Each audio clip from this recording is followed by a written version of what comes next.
Zack Meisel joins us from The Athletic. You were the first one I saw. I don't know if you were the first one, to have the story. Zack Meisel joins us on the fan hotline. Tarek Skubal rode with Stephen Vogt to go see David Fry. Do you know any of the conversation that they had in the truck? Because 3.5 miles is actually kind of far in a city. Like, what did they talk about? It's a short drive, though, when it's, midnight. I actually do. So here's what happened. So some Guardians were planning to go over there after the game, and Tarek Skubal also wanted to do that. And word passed via some clubhouse attendants. And when Vogt heard Skubal wanted to go, he said, hey, hop in my truck. Let's drive down the street. I'll drop you off at the hotel after. And they talked about David Fry. They did not talk about the Ryan Pomperion impression or anything like that. The whole thing so does set up, like, as good of a guy as Skubal looks here. The whole thing sets up as, to me, nothing other than very awkward. Very awkward, because obviously he didn't mean to go up there. He buzzed the tower in a big way, and we're wondering, oh my God, what's the future of David Fry? This is significant. We have, in Cleveland, anybody who's followed Cleveland baseball over the years knows about Herb Score, and you're hoping, you're praying that it's not something awful. And then the stakes of these games. This isn't just a random July game where who cares who wins. No, Detroit, that game might have been it. That game might be the one that they'll remember the most if they end up missing the playoffs completely. And then they got to get into a car together, do a ride share to go do a wellness check. It's the whole thing. It's a good story. It's also bizarre. The whole day is bizarre. It is a bizarre day. You're right. It's surreal, and that's why after I learned about this, I had to go ask Vogt, what. You've got to paint the picture for me here, because I'm with you.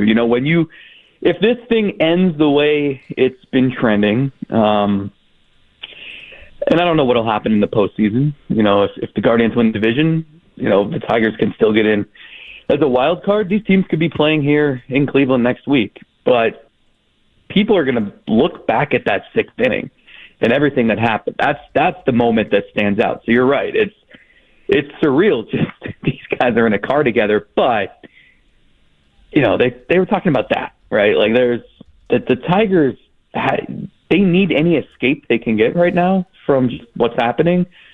They're clearly pressing and panicking and have been. So yeah, and Vogt's a good guy. He's not in our minds. If we're writing a script for a TV show, Skubal gets in the car and Vogt just looks over and gives him an evil smile, something like that. But that's not what happened here. Like Denzel Washington in Training Day. There you go. Zack Meisel joining us here on the show. This is a wild conversation already. This was probably worse than the conversation they had in the truck. Go ahead, Zach, is there of all the numbers that stand out? We know we're chasing history with 20 straight starts, potentially under 2 runs. You've got the probabilities and how they fluctuated for these playoff teams. Is there one number that stands out to you the most as the most remarkable to encapsulate everything that's going on? Yeah, I was debating with Jeff Passan the other night on what's the best arbitrary endpoint to use to make this sound. I mean, you don't need to make it sound incredible. It is incredible. I just think 15 and a half games, that number is just nuts. But that was what, almost 3 months ago now. And yes, that's the record, too. No team has ever even gotten a playoff spot after being down 15 and a half games, but let alone a division title. But to me, it's the rapidness of it. It's the fact that it's 3 weeks ago they were 11 games out. And so it's not only and I've heard people ask, well, is it more of a collapse or is it more of a comeback? Well, it's the fact that they've had to play each other 2 series during the stretch that it has to be both. It is the Guardians imposing their will and forcing mistakes and then capitalizing on all these mistakes. And then it's the Tigers just unable to escape this tornado of hell. It's got to be both. And so I think, to me, I almost think you're doing a disservice by saying, well, they were 15.5 back. That was in July. Like, they actually had a really good month when they were 15.5 back to crawl back to within like 5 or 6, and then they fell back again. That to me is, you know, everything they went through this summer that we talked about and we ranted about. And a lot of it's like, it's still valid. Like, if you look at this lineup, like that's what's remarkable is how they're actually doing this. Because we talk about the 10-game losing streak. Well, they lost 9 of 10 in mid-August, and it looked like they were left for dead once again. And at that point, there wasn't, you know, they said all the right things in July when it was, oh, it's still early. There's 162 games. Yeah, but when you're suffering like they were in late August and there's only a month left, you know, they weren't saying like, oh, there's plenty of time left. No, that's what's made this the most incredible thing. So to me, it's the fact that they've made up so much ground in 3 weeks. And it's just, you close your eyes. It doesn't matter who the starting pitcher is on the mound. Like, they're going 6 innings, they're giving up 1 run, and it makes life easier on everybody else. Is Stephen Vogt better in 2025 than he was in 2024, even though he won the award in 2024? Okay, I'm glad you brought this up because I think the answer is yes, but I think it's a little nuanced. He's only better in 2025 because of the job he did in 2024. And let me explain this. So that's deep. He was stopped by somebody who recognized him. It might have been a neighbor or something a couple months ago. And they said, man, I bet you wish it was as easy as it was last year. And he's thinking, I understand we were in first place all of last season, but like, you don't see what it takes behind the scenes to do that. And he was in his first season, brand new coaching staff, had to learn all of the players, had to learn what makes them tick, what motivates them, what situations they can handle. And yeah, they got off to a great start and they just took off from there, and that helped. But there is such a learning curve and so much you don't know that goes into managing 162 games and balancing all these personalities and all these preferences. And he got to the end of the season, he was so spent because it just takes so many mental adjustments throughout a season.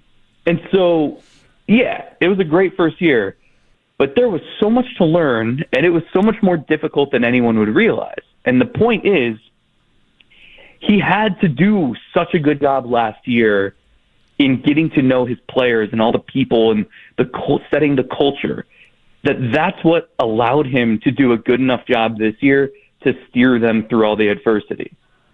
So if you're voting for him for manager of the year this year, like, it's hard to argue against it, right? You know, there's maybe a couple good candidates. He's certainly one of them, but it's for a very different reason than why he won it last year. And I think why he was so good last year is why he's had the success here in the second half of the season. Zack Meisel joining us on the hotline. Let's start to set this up and think about what this weekend into next week, wild card round, could look like. And let's play out the scenarios, because I catch myself going, man, we could maybe play Detroit again. And then if Skubal has to go Sunday, then do we even see him in our series? Maybe he'd go on 3 days rest in a potential third game, deciding game. Like, that's how excited I'm getting about all this. Am I thinking way too far ahead? You're not, because that's only a few days away, right? It's crazy how quickly this has happened. Guys, they could clinch a playoff spot today. They could be popping champagne tonight. So life comes at you quick. And so step one, clinch a playoff spot.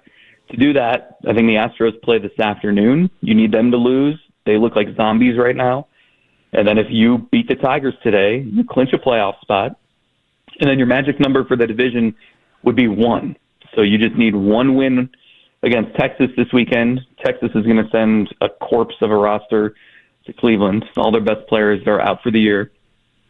Or you need Detroit to lose once. They go to Fenway this weekend. The Red Sox are still trying to win enough games to clinch the number 4 seed, or the number 5 seed. So there's a lot still in motion, but basically if the Guardians just, if they go 3-1 in the last 4. Like, they're sitting pretty as the 3 seed. They might even be able to go 2-2.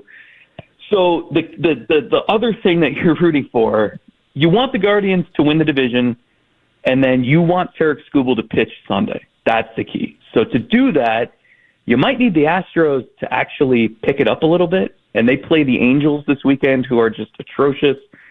So if the Astros can beat up on the Angels, stay in that wild card hunt so that the Tigers have to win games this weekend to fend off the Astros, then Skubal pitches Sunday, and if Skubal pitches Sunday and maybe the Tigers get in, the only way Skubal would pitch in the wild card series would be on short rest. So that's the ideal scenario. It's not too far-fetched either.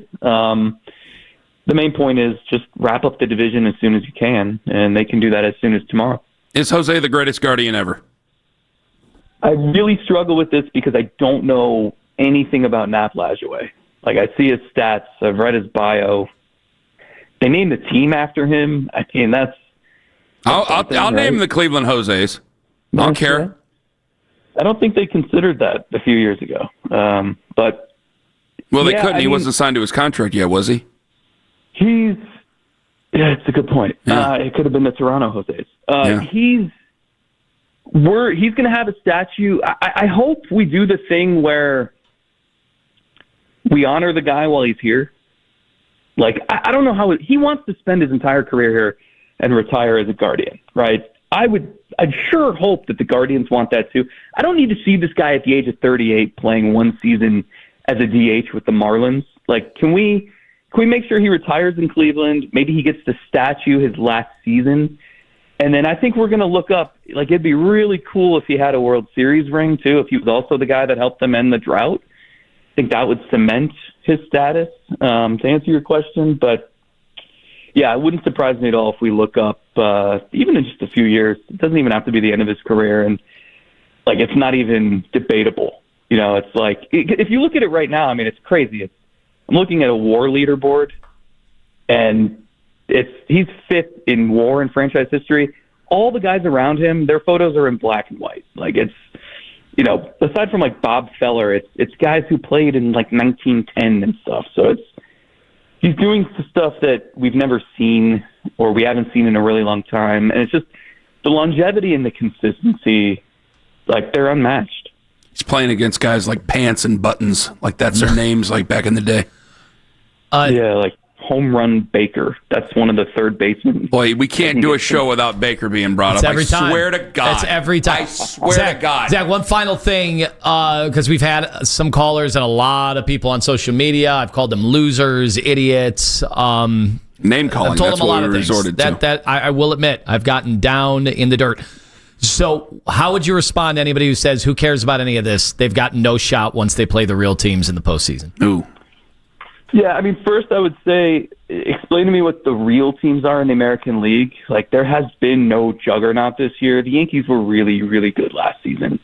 You know, this team still has Bo Naylor hitting 5th and Gabriel Arias hitting 6th. Like, I'm alongside all of you who left them for dead numerous times this season. But to me, that's what makes this crazy. It makes it fun. Like, I think sometimes we can just shut up and watch, right? Like, it's just go along for the ride. I understand there are some people who say, you know, for the Cavs, wake me up in early June. For the Browns, wake me up in February.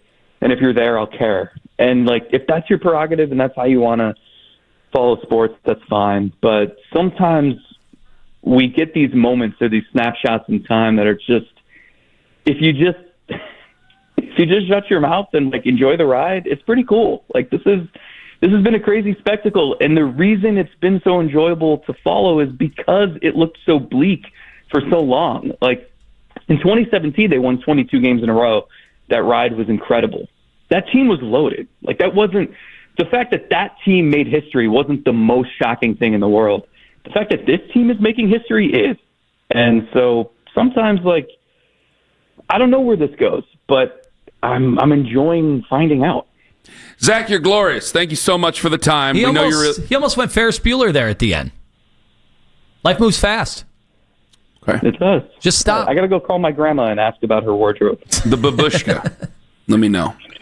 Thank you, Zach. Thanks, guys. Zack Meisel from The Athletic, at Zack Meisel on social media. Outstanding from him.